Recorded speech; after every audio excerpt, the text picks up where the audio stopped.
avant d'envisager la reprise, depuis qu'il y a eu le confinement le 20 mars, un certain nombre d'entreprises, et je parle là du Centre des jeunes dirigeants où on est basé à peu près dans 8 villes au niveau du royaume, et toutes les sections où est représenté le CJD, ben, il y a eu une mobilisation de la part des sections qui sont représentatives de dirigeants d'entreprises pour faire en sorte que les uns et les autres travaillent même en période de confinement, et gardent la confiance, parce que il faut savoir que la confiance est un élément très important chez l'entrepreneur, et par rapport à ça, ben, il y a eu un certain nombre d'actions qui ont été mises en place, que ce soit des formations à distance, ou même des soirées nocturnes au niveau de Marrakech.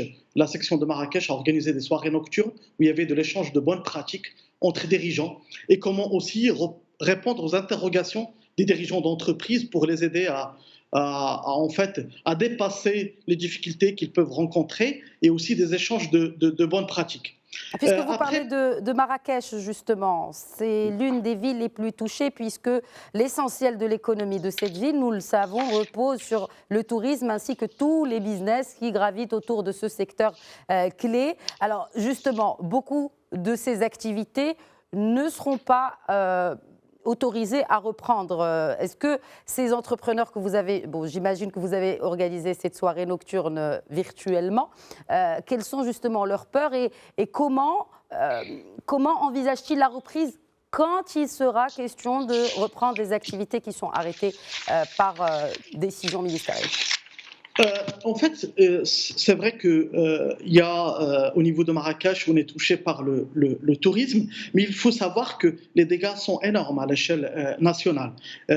Mais là-dessus, la région de Marrakech, elle a ses spécificités, et puis d'autres régions en ont d'autres. Donc, par rapport à la reprise, elle doit être sectorielle. Et puis, on a parlé à un moment donné de la régionalisation avancée. Je pense qu'il est temps de faire en sorte que cette régionalisation avancée puisse être concrète et avoir un soutien de la part des régions, principalement à certains secteurs qui sont très touchés, et Vous parlez de principalement. soutien financier, Tariq Zidi. Quelle sorte de soutien évoquez-vous? Déjà, déjà, quand on parle de soutien financier, nous, le soutien financier, il ne doit pas être seul. Il doit y avoir aussi un accompagnement, parce que la formation et l'accompagnement est très importante pour les TPME, et principalement en cette période de difficulté.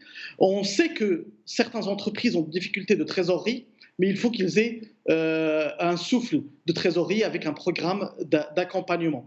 On parle aussi, on a mis en place un comité qui travaille sur le sujet. Il y a aussi certaines relances à travers, bien sûr, la commande publique qui peut être un levier par rapport à cette problématique de crise.